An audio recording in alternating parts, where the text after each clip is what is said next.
Morning, Good morning. morning, and good morning. Welcome, everybody. And we have our guy master today. Are we ready? Yes, sir. Let's do it. We're ready, and we are streaming in YouTube. We are live. You have the mic. Thank you. Thank you. Good morning, everyone. Welcome to another edition of the service. Let me get my screen sharing started. All right, here we go. So we're going to start this service off with our meditation. In light of what Dr. Piña said yesterday, we're going to try to keep it to within that hour time frame. So, with that being said, we're going to do 5-minute intervals of all of our cellular sequences. So we're going to start first with a 5-minute meditation and manifestation.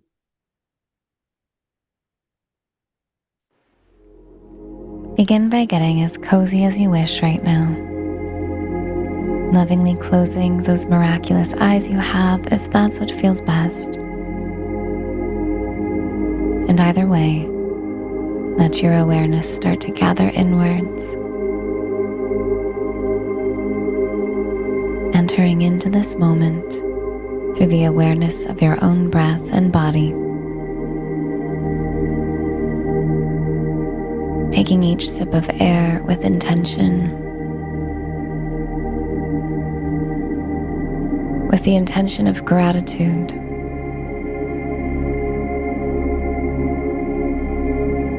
Feeling so thankful that right after you exhale, you don't have to seek out your next breath. It's right there, waiting for you.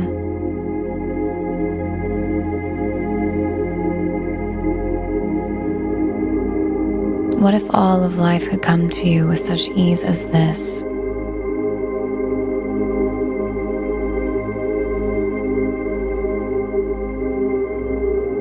Invite your body to experience that feeling with all other things that you desire to inhale metaphorically at this time. Whether it's career goals, love goals, whatever it might be.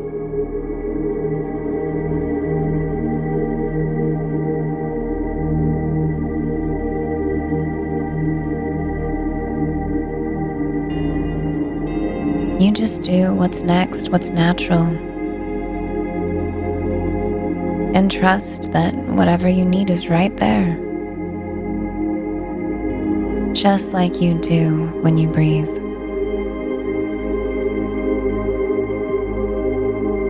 What if all of life truly could come to you that easily? What if the air and your breath has been a metaphor this whole time? Or truly, wouldn't it be much harder to breathe if you were always looking for your next breath? But you don't have to. I'll leave you for a few deep breaths of your own at your own pace, just to feel into this energy and this knowing within you. Invite yourself to relax at this time, and I'll be back with you very soon.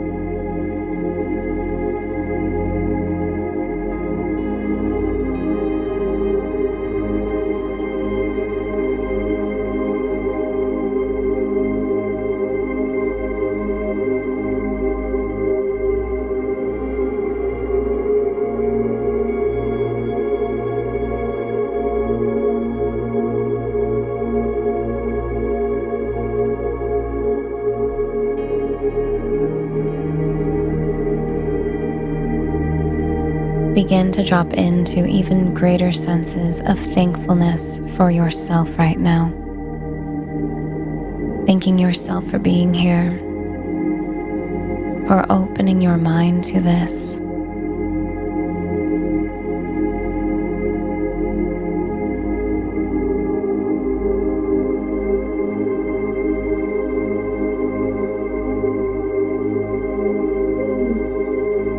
What if it's true that really anything is possible for you, darling? Relax and allow.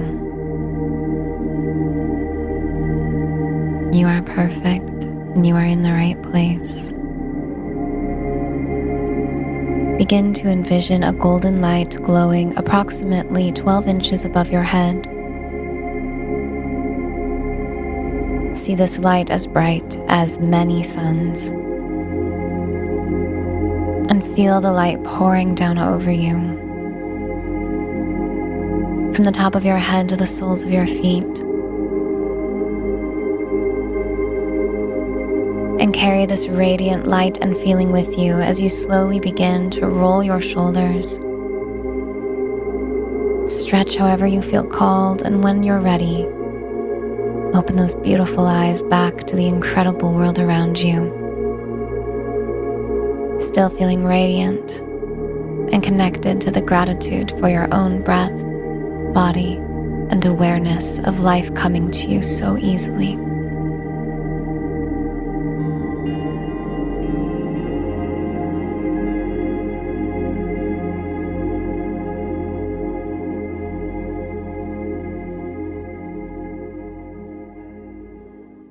All right, awesome.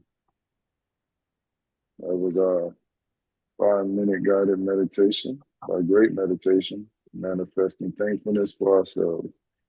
Let's move right along. Now we're going to move into our affirmation. This is also a 5-minute guided, life-changing, positive affirmation. Let's get started. It's 2025. AI can build a pro-level website within a couple of minutes.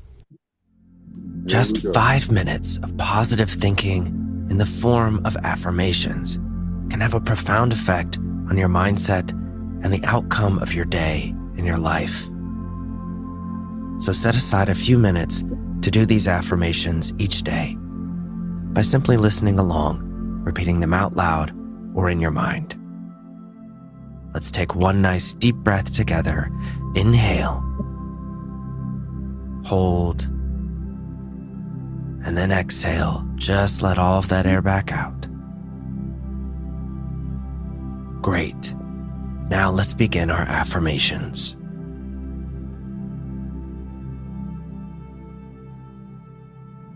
I am grateful to be here.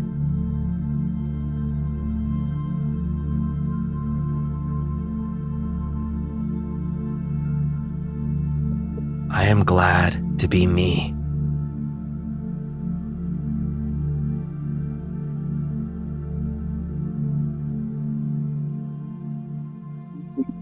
I accept and love myself unconditionally.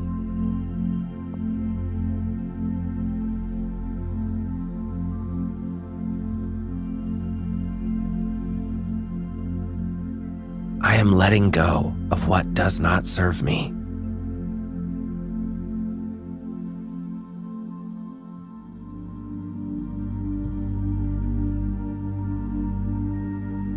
I am worthy of love, kindness, and respect, and I treat myself as such.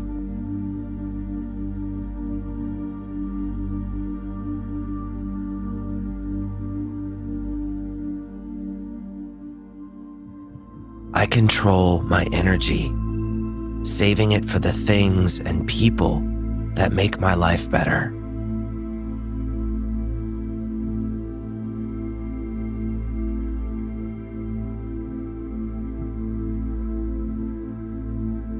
I am the creator of my life.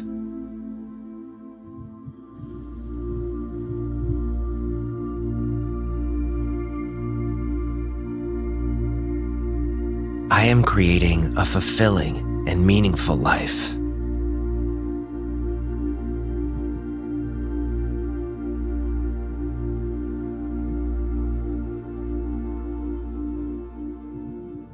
I choose to be the best version of myself, even when it's challenging.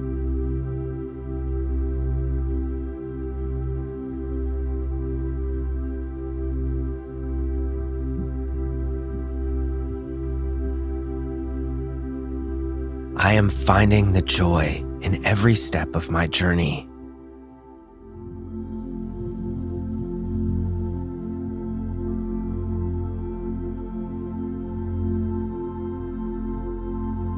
can change for the better, and I am changing for the better.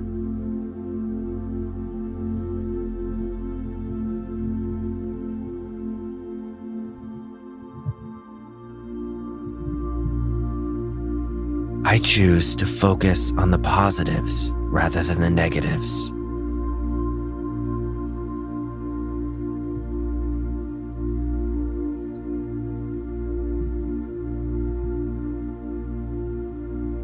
I accept and love myself unconditionally.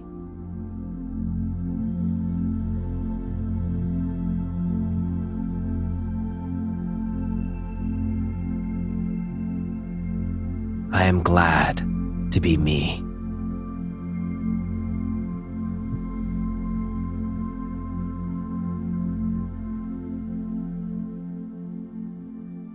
I am grateful to be here.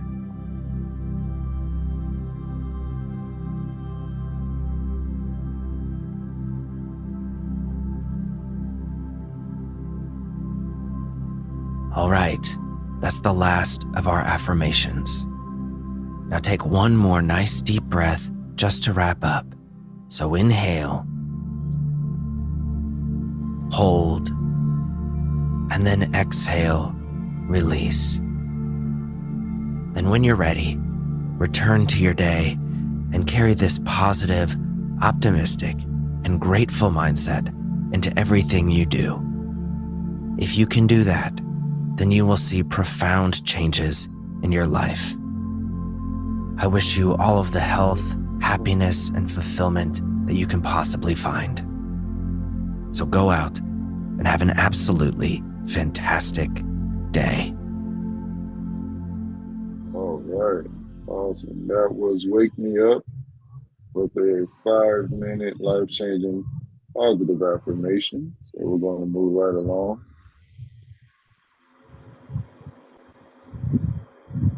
And we're going to move into our visualization portion, another 5-minute guided visualization. We're going to be talking about attracting anything that we want for our lives. So here we go. Get this pulled up. You can begin this guided meditation by finding a comfortable position. I recommend that you sit upright, but truly you can do any position that works best for you, your body, or the space that you're in.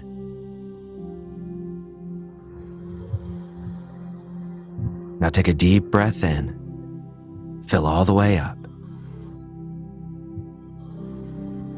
and then exhale, release, and if you haven't already, gently close your eyes.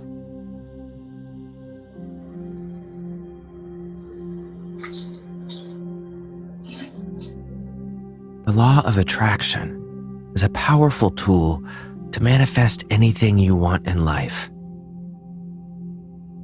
It harnesses the remarkable power of the subconscious mind, that part of you that seems to have a gut instinct. You can tap into that power just by listening to the sound of my voice, following my words as you drop deeper and deeper within yourself.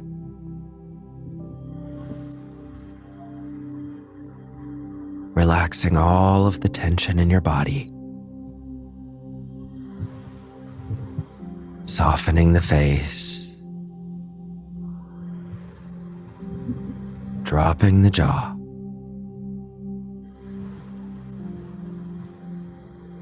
and relaxing the shoulders down.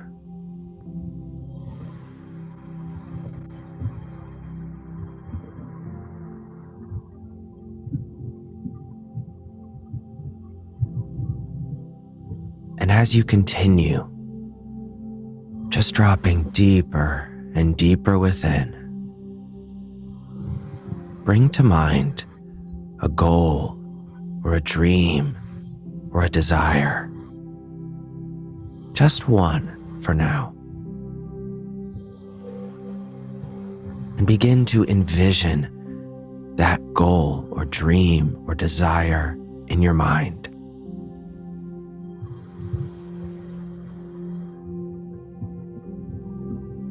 See it very, very clearly. The more granular you can get, the better.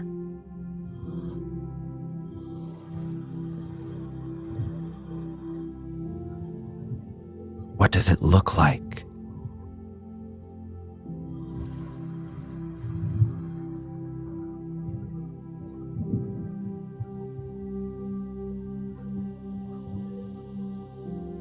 What does it feel like in your body to be living out that goal or dream?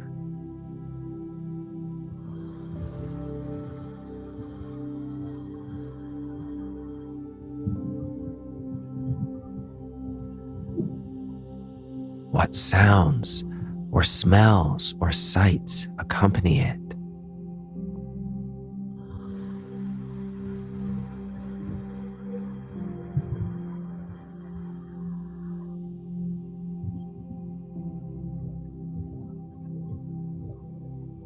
And as that image becomes more clear and more real, say to yourself, I already am this person.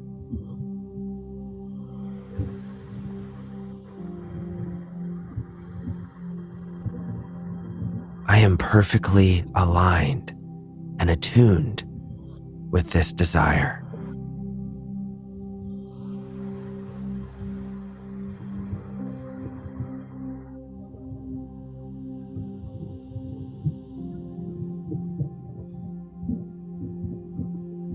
And as you take one more deep breath, feel that desire filling your entire body. Hold at the top. And as you exhale, slowly begin to bring yourself out of that. Come back to the moment, come back to the present. And when you're ready, you can open your eyes. You can return to your day and be that person who is perfectly attuned and aligned with your desire. Now come back and repeat this, because the more you tap into that subconscious mind and repeat this idea, the more powerfully you'll be able to attract it. All right, thank you. After that was visualizations.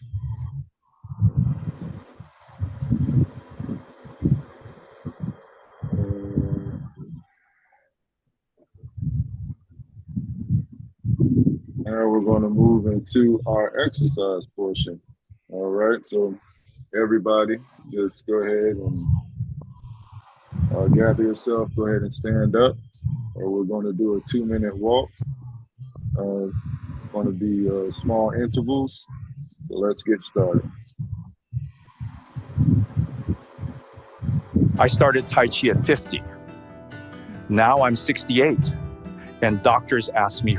If you're needing a boost of energy, some creativity, you want to have a walk. But if you can't get out, don't let that stop you. We're going to do a walk right here, right now, on the spot, and all you're going to need is 2 minutes. You can do 2 minutes. So standing on up, let's just do a little warm up through your feet, especially if you've been sitting down in that same position for a while. Bring one heel up and the other heel up, making sure those knees are getting warmed up there, your feet are getting warmed up, moving your hips from side to side, 4 more like that.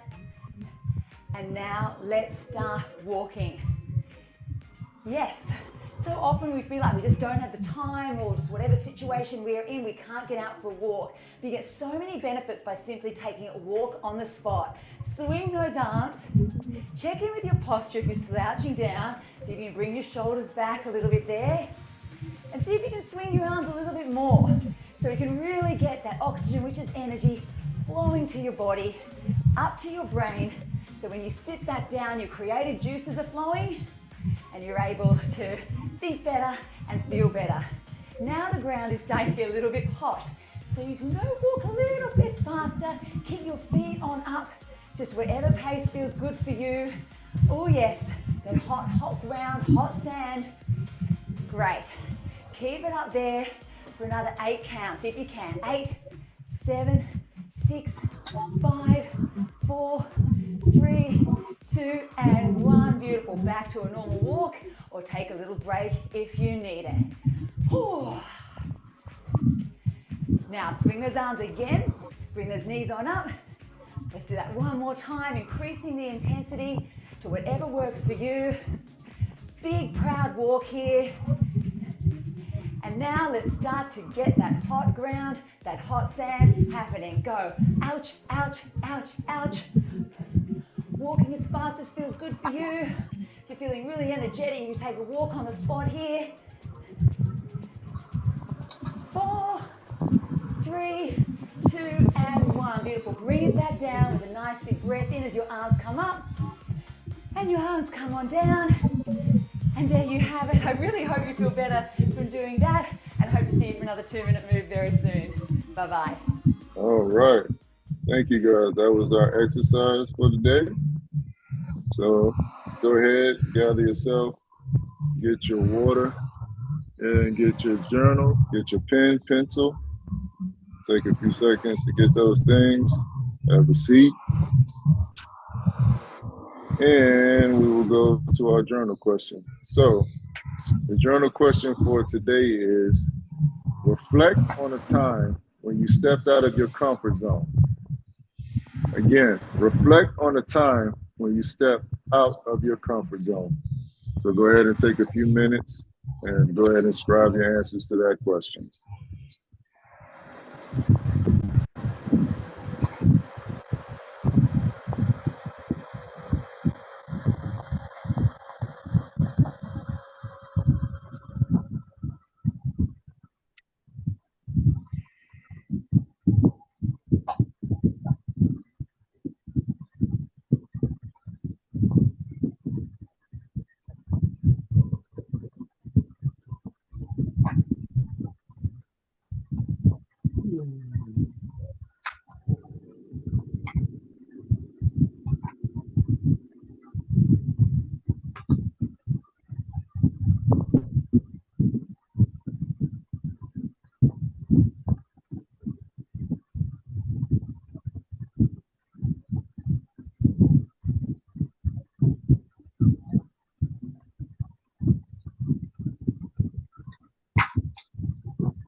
Take another minute.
right.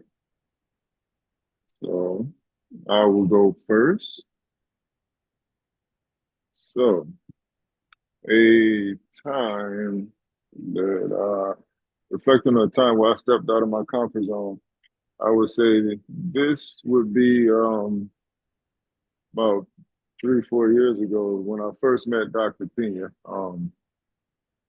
I was a very selfish person, very guarded person, very private person.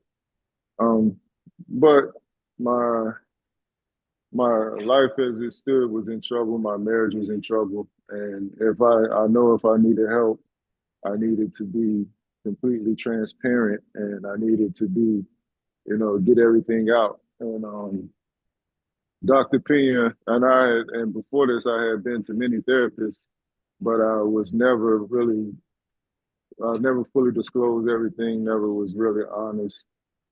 But it was just something about Dr. Pina that brought everything out, and I laid everything on the table. And he told me as long as I trusted him and trusted the process, everything would work out. And he kept his word. So I mean, I was able to transform my life, able to save my marriage, and he just gave me a whole new outlook. I was able to go after the things I wanted. Since I've been with him, I've gotten promotions. I've just been able to do the things that I was meant to do and be the person I was meant to be. And Dr. Piña is that pivotal person in my life that changed my life, and that was a great moment for me. So thank you, Dr. Piña. uh, Thank you, sir. Thank you. So Thank that's you. Thank you. Shine, shine, shine. That's a glorious story. yeah. Love it. So all right, since we got you on, Victor, let's reflect. You reflect on the time that you had to step out in your comfort zone and it changed you. All right, get the tissue boxes.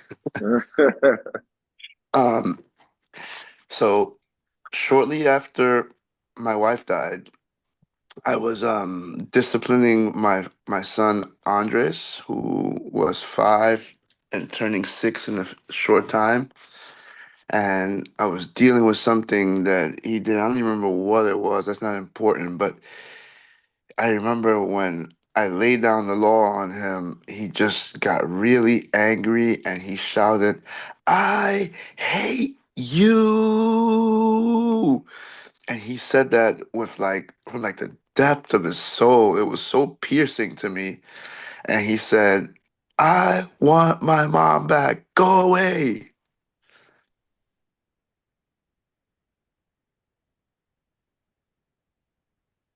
That in the heat of the moment, I was just like, right, I kind of just like finished the job with him. But I remember after I calmed down and dealt with it, I remember that I just put him to bed. He was, he got over it. But of course, I cried the whole night, right? And I realized at that point, rather than be one of those people that was just gonna like, you know what, I'm gonna turn this kid over to his grandmother. I can't parent alone. I this is a lesson about like in anger, not being reactive. I thought to myself, what does he really want? Because he can't possibly hate me, and he's just a kid, right? Like, he's dealing with the hurt of losing his mom. Like, what does he really need? And what I landed on was that what he needed was an advocate. He needed an ally. And I was generally that person, but now I was both mom and dad. He didn't have any siblings, he didn't have any family, you know, and what he needed was more allies and peers. And so I decided about then and there that I wasn't going to be alone, that he needed siblings and he needed a mom, because I couldn't dig up his mom, right? So he needed a mom. And so as I was trying to figure out how I was going to do that, I was way too busy, right? I had a full-time job that was giving me more than enough to handle. I'm a single parent. I didn't know how I was going to get him from A to B, and he needed to stay on schedule because that's what boys need at that age. They need to go from activity to activity to activity. Um, And it just dawned on me that I wasn't going to be able to be out places. I thought that I could go to like to the playground, and then there were going to be like single moms there with their kids, and maybe one of them would see what a good dad I was, and maybe want to come on to me or something. That didn't happen. I think the closest that I came to was at a dentist's office. There was this girl who said, "You're such a good dad." I'm like, "I'm a single dad. I'm looking." I didn't miss the opportunity to tell her that. She gave me her number, and I thought that was going to go somewhere, but then she left the practice. So the bold thing that I did was I went on the Christian Mingle. Um, and I chose Christian Mingle because I figured that you could meet a creep on any website, but I thought there was going to be less of a likelihood that I was going to meet someone who wasn't in faith. And I thought that I could pick those kind of people off very quickly. So I went on Christian Mingle and I met my wife, Lisa. She lived in Connecticut. I lived in New York. I couldn't possibly see how I was going to move from New York to Connecticut. My whole life had been in New York, but it worked out. We blended a family together. She had a daughter, and we've lived, happily ever since. Generally speaking, no marriage is without its challenges, but we have a nice, beautiful blended family. I have a 20-year-old daughter now. Andres is 16. I have Calvin, who's 7, and I have Emily, who is 5. And I'm very happy, with my beautiful family. Thank you, brother. Now, yeah, that is stepping out of your comfort zone. Dating like that after losing your wife. So that's a very big step. Thank you for sharing that. All right, let's move right along. Lawrence, a time where you had to step out of your comfort zone. I don't know anything as dramatic as you two guys, but I think sort of what I feel like I've been doing now, which is setting firmer boundaries with people. Um, and that was something that I sort of have a challenge with dealing with confrontation, um, because of stuff that's happened. So I've been working on that, and things have been improving because I've been refusing to just accept people taking advantage of me, in many different ways. So I've had to step up and be firmer about stuff. And um, that's stepping out of my comfort zone, but it's been a lot better and things have been improving because of that. And Oh, I feel less stressed because I'm holding other people accountable for things that they're supposed to be doing. So instead of feeling like it's my fault for all these things not working, no, other people have to be held accountable for what they're not doing. awesome. Thank you. You took on a more authoritative role. I love that, man. Thank you, Thank, Lawrence. thank you. Yeah. All right, Rosara, what do you have? Time you had to step out of your comfort zone. Okay, good morning, everyone. Morning. Okay. I step out of my comfort zone anytime I have to speak in public, especially if I have to share perspective that may be different. Although less, my heart races unsure of how it will be received. But I know that to remain silent will be missing opportunities for self-development. So I made the decision to move forward and speak a little more. But it's definitely stepping out of my comfort zone because I used to be quiet in school, quiet in college, quiet all along. Wow, I would never have known because you speak so eloquent, Rosara. Word up! I was gonna say the same thing. Yeah, see, it's like Rosara, you give like great speeches. I mean, your thoughts are well put together, so I would never have guessed that. Okay, thank you for sharing that. All right, Martha, a time you had to step out of your comfort zone, dear. Good morning. Hi, good morning. Good morning. Good Ah, morning, Peter. Ay, Bella, ¿cómo está? Eh, Good morning, Bella. Ay, precioso.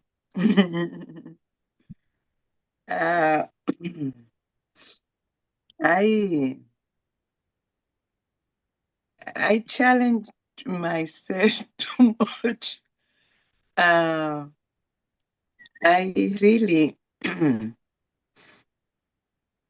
my believe or not,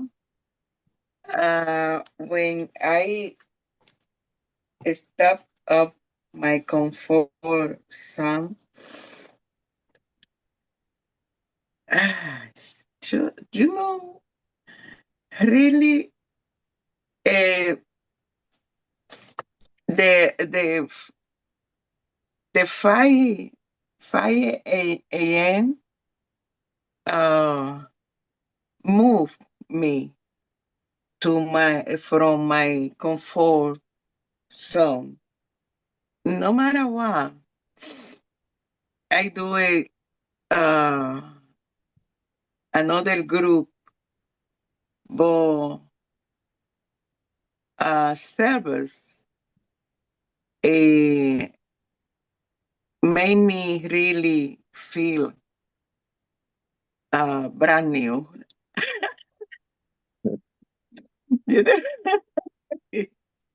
Because I do a different group, but in this group, uh, we really working in ourselves, and my really challenge, and when I have the first time my presentation, my magic moment, um, no matter what I talking in the group, and share what is was we good for me. But in this particular uh, group, really, I don't know si Miss Doctor Piña listen me, um, because I bless him every day, because I had confirmation that this I need that. I have in my life confirmation that I am in the good training people, and and I am needed that. This is the part of my comfort. The when I am learn something new, uh, I feeling in my brain, in my life. And for that reason, we have to continue to learning, and help you another people also to start this kind the this a growing people. Thank you. Thank you so much, Martha. That really shone a light on that subject.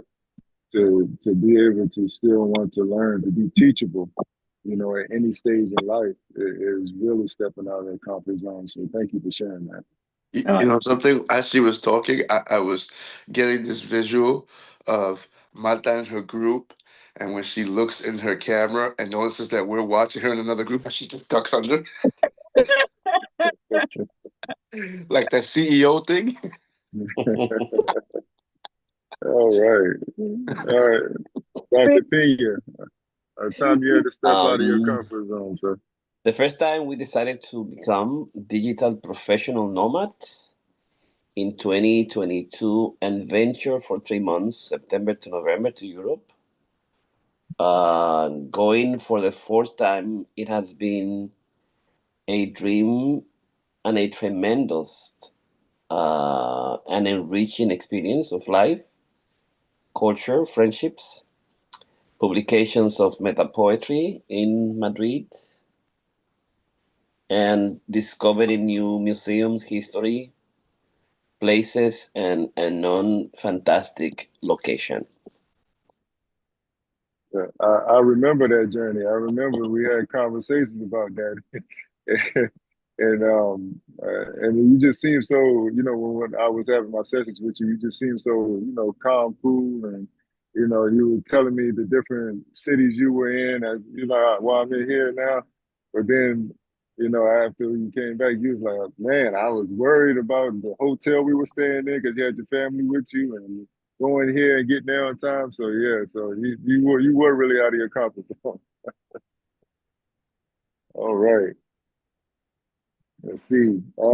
Gregory, time you had to Great. step out of your comfort zone, my brother. Oh, great morning. Great morning, team. Almost a year ago, I went to the doctor and I had a new young doctor, and she said, listen, you either take care of this or it takes care of you. So I had to step out my comfort zone and commit to losing some weight, drinking a gallon of water, walking 10, 15 minutes every day. And now that reflect little simple acts for self, I'm a better person today. So accountability is great. Small actions, great. Results is a result of that. Thanks. Yeah, so I'm glad you stepped out of that comfort zone because you're here with us today, and like you said, health is wealth. So thank you for that. Thank you for sharing, brother. All right, Candido, last but not least. Yes, good morning, everyone. Good morning. I can say that from 27 years that I am living in the USA, I have been out of my comfort zone because my first job when I came, it was 84 hours a week, 7 days, 12 hours. My second job used to be in the cable company like a technician, and I used to work 7 days a week, 14, 15 hours. And my last job used to be like a taxi limousine driver. And I used to work every day 40, 15 hours. So while all my living in the United States, I have been out of my comfort zone because always I had working twice and a half than everybody used to work. Oh yeah, that is really stepping out of your comfort zone. Like you said, coming to the U.S. and then having to work all those different jobs just to survive, just to make it. And but you persevered, and it made you who you are today. And now you can reflect on some of those things that brought you where you are now. So thank you for sharing, Candido. Thank you, thank you. All right. So with that, Dr. Pina, I'm gonna turn it over to you for the reading, but I'm gonna have to get out of here and have a meeting in about 10 minutes. So I'll turn it over to you, sir. All right. All right. Thank you, guys. You. Thank you. Great job, Steve. Yeah, thank you. Thank you. I love your everything. I love everything. Thank you. Thank you. And I love you all. Thank you, guys. Love you, brother. Thank All you. right. Yeah. Take care. Observance number 5. In 1862, King William of Prussia named Otto von Bismarck Premier and Minister for Foreign Affairs. Bismarck was known for his boldness, his ambition, and his interest in strengthening the military. Since William was surrounded by liberals in his government and cabinet, politicians who already wanted to limit his powers, it was quite dangerous for him to put Bismarck in this sensitive position. His wife, Queen Augusta, had tried to dissuade him, but although she usually got her way with him, this time William stuck to his guns. Only a week after becoming Prime Minister, Bismarck made an impromptu speech to a few dozen ministers to convince them of the need to enlarge the army.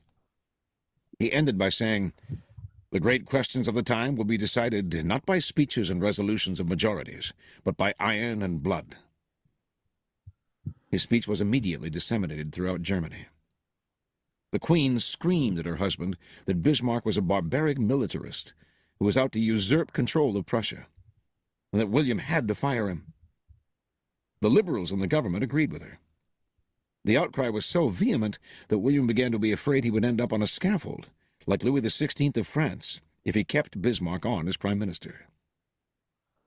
Bismarck knew he had to get to the king before it was too late. He also knew he had blundered and should have tempered his fiery words. Yet, as he contemplated his strategy, he decided not to apologize, but to do the exact opposite. Bismarck knew the king well.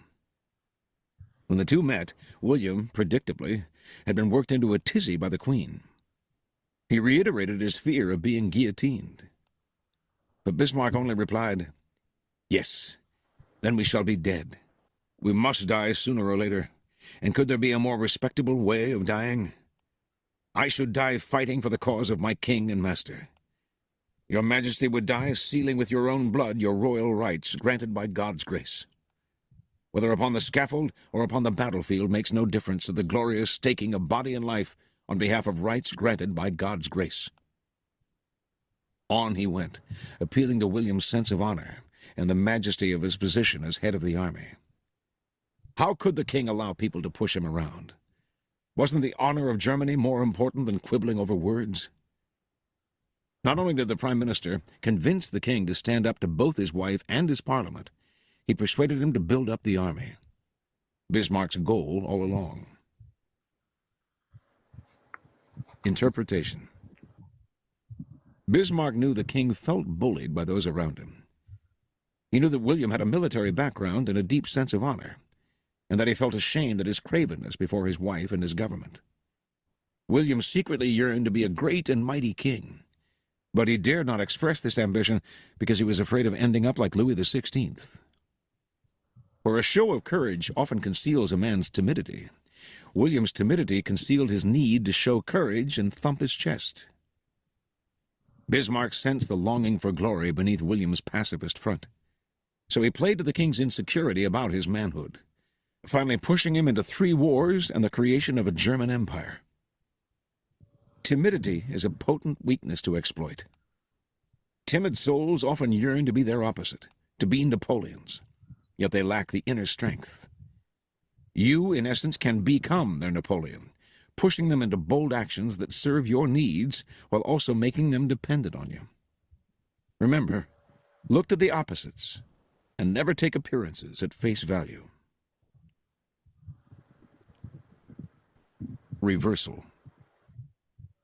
Playing on people's weakness has one significant danger. You may stir up an action you cannot control. In your games of power, you always look several steps ahead and plan accordingly. And you exploit the fact that other people are more emotional and incapable of such foresight.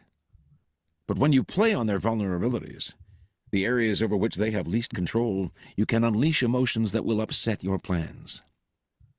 Push timid people into bold action, and they may go too far. Answer their need for attention or recognition, and they may need more than you want to give them. The helpless, childish element you are playing on can turn against you. The more emotional the weakness, the greater the potential danger. Know the limits to this game, then, and never get carried away by your control over your victims. You are after power, not the thrill of control. Here are some further reflections on this law. From Fables by Ivan Krylov. The Lion, the Chamois, and the Fox. A lion was chasing a chamois along a valley. He had all but caught it, and with longing eyes was anticipating a certain and a satisfying repast. It seemed as if it were utterly impossible for the victim to escape, for a deep ravine appeared to bar the way for both the hunter and the hunted. But the nimble chamois, gathering together all its strength, shot like an arrow from a bow across the chasm and stood still on the rocky cliff on the other side. Our lion pulled up short. But at that moment a friend of his happened to be near at hand. That friend was the fox. "What?" said he. "With your strength and agility, is it possible that you will yield to a feeble chamois?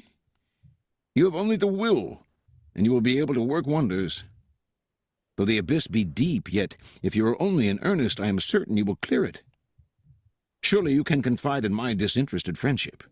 I would not expose your life to danger if I were not so well aware of your strength and dexterity."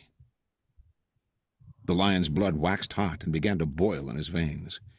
He flung himself with all his might into space, but he could not clear the chasm, so down he tumbled headlong and was killed by the fall. Then what did his dear friend do? He cautiously made his way down to the bottom of the ravine, and there, out in the open space and the free air, seeing that the lion wanted neither flattery nor obedience now, he set to work to pay the last sad rites to his dead friend, and in a month picked his bones clean.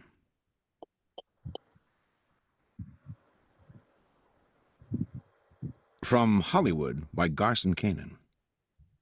Irving Lazar. Hollywood super agent Irving Paul Lazar was once anxious to sell studio mogul Jack L. Warner a play. "I had a long meeting with him today," Lazar explained, "but I didn't mention it. Didn't even bring it up." "Why not?" I asked. "Because I'm going to wait until the weekend, after next, when I go to Palm Springs." "I don't understand." "You don't? I go to Palm Springs every weekend. But Warner isn't going this weekend. He's got a preview or something. So he's not coming down till the next weekend, so that's when I'm going to bring it up." "Irving, I'm more and more confused." "Look," said Irving impatiently, "I know what I'm doing. I know how to sell Warner. This is the type of material that he's uneasy with, so I have to hit him with it hard and suddenly to get an okay." "But why Palm Springs?" "Because in Palm Springs every day he goes to the baths at the spa. And that's where I'm going to be when he's there. Now, there's a thing about Jack. He's 80, and he's very vain. And he doesn't like people to see him naked. So when I walk up to him naked at the spa, I mean, he's naked. Well, I'm naked too, but I don't care who sees me. He does. And I walk up to him naked, and I start to talk to him about this thing. He'll be very embarrassed. And he'll want to get away from me, and the easiest way is to say yes. Because he knows if he says no, then I'm going to stick with him and stay right on it and not give up. So to get rid of me, he'll probably say yes.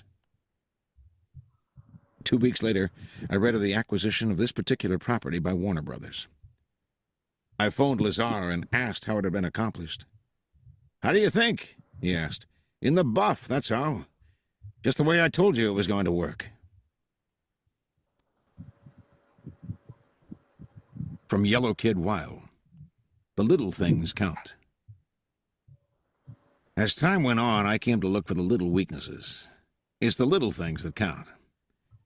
On one occasion, I worked on the president of a large bank in Omaha. The phony deal involved the purchase of the street railway system of Omaha, including a bridge across the Mississippi River. My principals were supposedly German, and I had to negotiate with Berlin. While awaiting word from them, I introduced my fake mining stock proposition. Since this man was rich, I decided to play for high stakes. Meanwhile, I played golf with the banker, visited his home, and went to the theater with him and his wife. Though he showed some interest in my stock deal, he still wasn't convinced. I had built it up to the point that an investment of $1,250,000 was required. Of this, I was to put up $900,000, the banker $350,000. But still he hesitated. One evening when I was at his home for dinner, I wore some perfume, Coty's April Violets. It was not then considered effeminate for a man to use a dash of perfume. The banker's wife thought it very lovely. "Where did you get it?" "It is a rare blend," I told her, "especially made for me. By a French perfumer. Do you like it?" "I love it," she replied. The following day I went through my effects and found 2 empty bottles. Both had come from France, but were empty. I went to a downtown department store and purchased 10 ounces of Coty's April Violets. I poured these into the 2 French bottles, carefully sealed them, wrapped them in tissue paper. That evening I dropped by the banker's home and presented the 2 bottles to his wife. "They were especially put up for me in Cologne," I told her. The next day the banker called at my hotel. His wife was enraptured by the perfume. She considered it the most wonderful, the most exotic fragrance she had ever used. I didn't tell the banker he could get all he wanted right in Omaha. She said, the banker added, that I was fortunate to be associated with a man like you. From then on, his attitude was changed, for he had complete faith in his wife's judgment. He parted with the $350,000. This, incidentally, was my biggest con score. From Arthur Schopenhauer. And while I am on the subject, there is another fact that deserves mention. It is this. A man shows his character just in the way in which he deals with trifles, for then he is off his guard. This will often afford a good opportunity of observing the boundless egoism of a man's nature, and his total lack of consideration for others. And if these defects show themselves in small things, or merely in his general demeanor, you will find that they also underlie his actions in matters of importance, although he may disguise the fact. This is an opportunity which should not be missed. If in the little affairs of every day, the trifles of life, a man is inconsiderate, and seeks only what is advantageous or convenient to himself, to the prejudice of others' rights, if he appropriates to himself that which belongs to all alike, you may be sure there is no justice in his heart, and that he would be a scoundrel on a wholesale scale, only that law and compulsion bind his hands.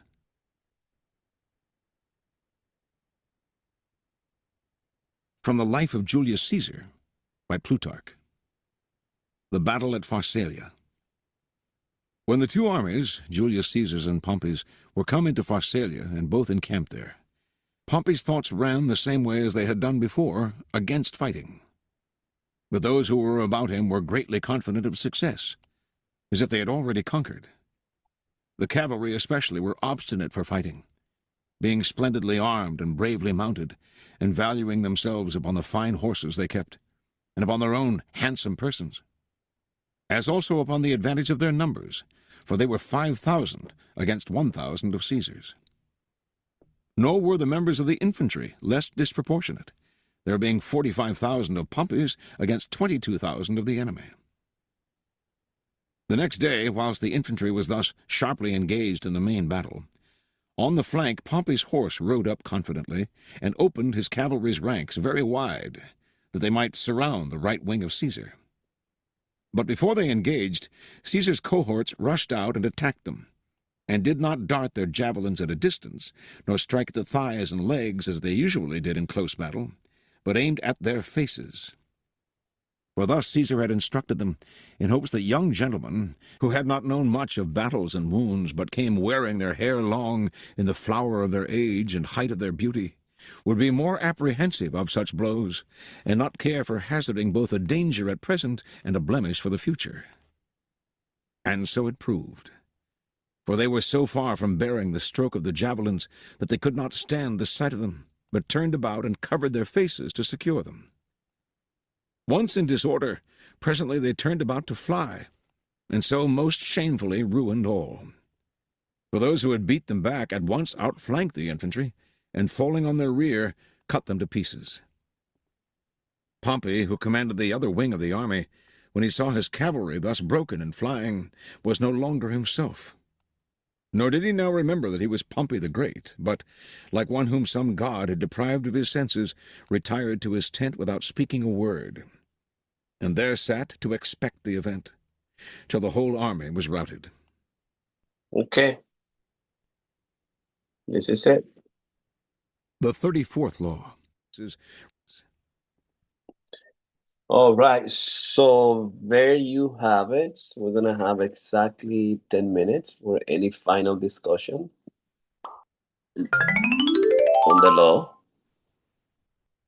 And how do you anticipate to see it, recognize it, apply it if it's necessary, discover each man's thumb screw?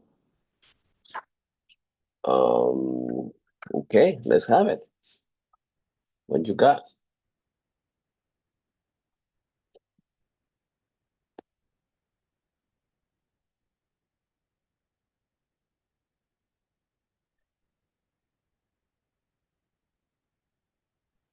I keep trying to look at the other side of this, right? And where I keep landing at is at the importance of being able to use this kind of information technology, whatever you want to call it, right, for good. And I also, as I kept hearing, about Bismarck and the lion who was encouraged to fall to his death to only be having his bone picked, right? Y- You know, um, I just keep thinking about the importance of doing things like what we're doing, surrounding yourself with strong, good, positive people in your life, not people who can just kiss your butt and tell you how great you are, but people who can pull you to a side and be like, Victor, what are you doing? Like, you were up there and you said this is and that. Do you know how that looks? Right? Not somebody who's going to say, oh, Victor, that was such a great performance. And then behind, when they go to bed at night, they're like, man, I can't believe that Victor did blah, blah, blah, blah. But they didn't come and tell Victor that. And Victor just continues on his merry way, just, with no feedback that could have helped them. And so I think it's important, because we all have a weakness, right? We all have something that we could be better at. We all have something that we're afraid to do, that that we need to be more bold about, I should say, right? We all have those things that we're like, I could be better if I did this and that. And there are people on the other side of us who are looking at us and going, he has this weakness and blah, blah, blah, blah, blah. But, um, but we have to be able to have people like that who can help us be better and identify the places where we're weak and to grow stronger, not people who are just going to tell us how great we are. Which, by the way, is one of the things that I admire about you, Dr. Pina, so much. Sometimes, I come to you with these things, with these brilliant ideas, or, I'm gonna do this. I'm gonna, you know, I read the David Data book and I'm gonna lay down the law and I'm gonna be a superior man. And you go, excuse me, that's not what the book says. Right. That's not what it says at all. I'm like, what? What do you mean it doesn't say that? It said that. Yes, it does say that, but you're misinterpreting it. And it's just like, oh, okay. So I do appreciate that. You can stay in my cabinet any day. Okay, I take it. I take it. Laurel, Rosaura, Candido, Lawrence. We're in the final touch of the 33 law of power. Discover each man's thumbscrew. Everybody has a weakness, a gap in the castle wall. That weakness is usually an insecurity, an uncontrollable emotion or need. It can also be a small secret pleasure. Either way, one found, it is thumbscrew you can turn to your advantage. What is your final reflection on the law? I would add it's interesting in that example with the perfume that people go extraordinary out of their way to persuade to touch people's emotions. So what you don't have the perfume, but you're going to fill it up with water and give it as if it's pure. It's just people do extraordinary things to win people over when they know that that's important to them. And it's not from France, it's from Omaha.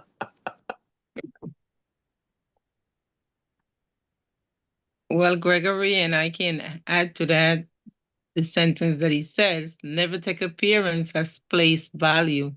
Um, Appearance can have, what he says, can mask complexity. And that applies to many areas. We have young girls and young boys choosing their significant others based on appearance. We have teachers that may believe that a child, because the child is quiet, the child doesn't know anything. Meanwhile, that child could be going through many situations. So I took that sentence and I wrote it down because it applied to many areas. Never take appearance as place value. We have to look a little bit more in depth into situations.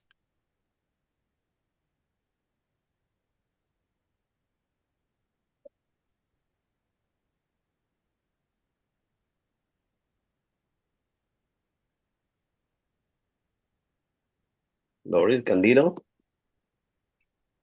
what I did think you so. find your thoughts? I think sometimes you need to keep digging. Sometimes it's not. These things aren't things you can find out right away. But sometimes, if you learn stuff about people, I think it can help you have a little more empathy as well, Mm-hmm. and know where people are coming from. But again, this can be used to, you know, in a sort of malevolent way, I think, if people turn it around.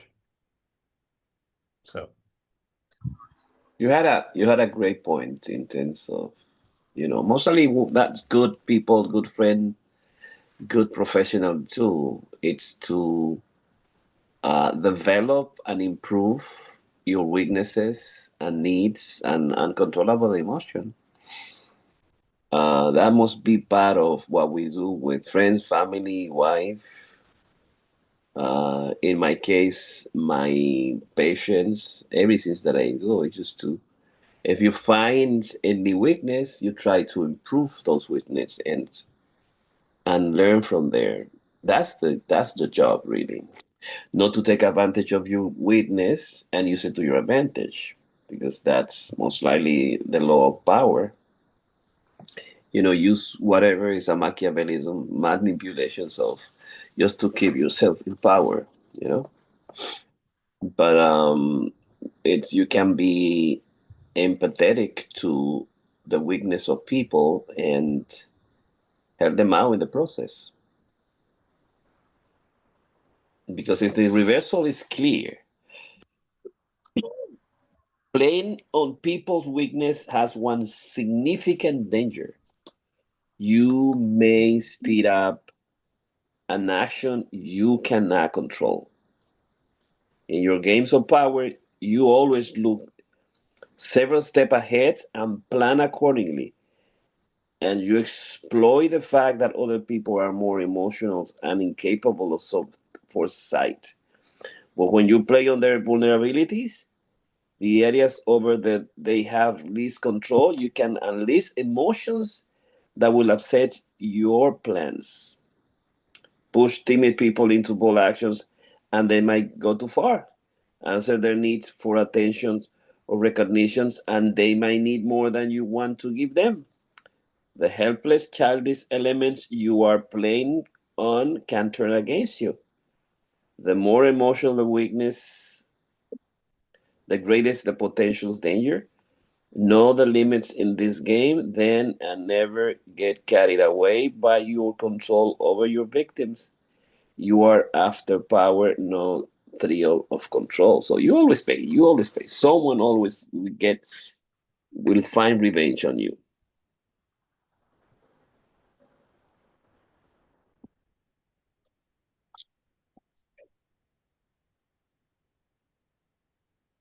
Candy, you wanna have the last word?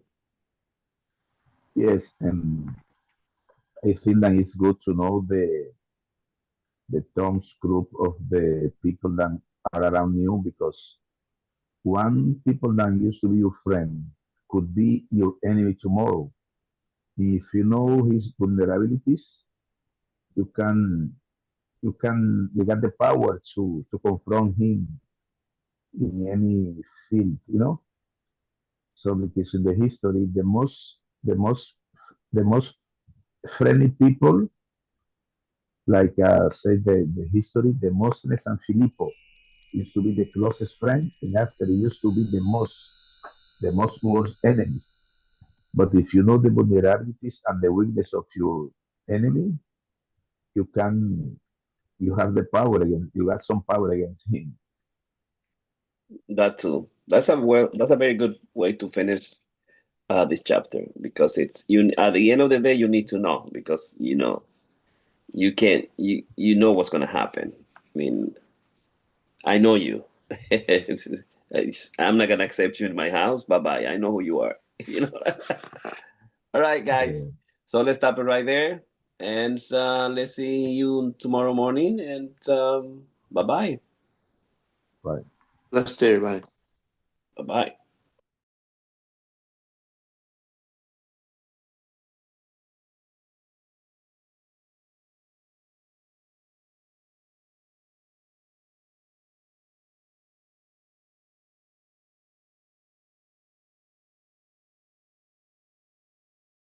Have a great day. Thank you.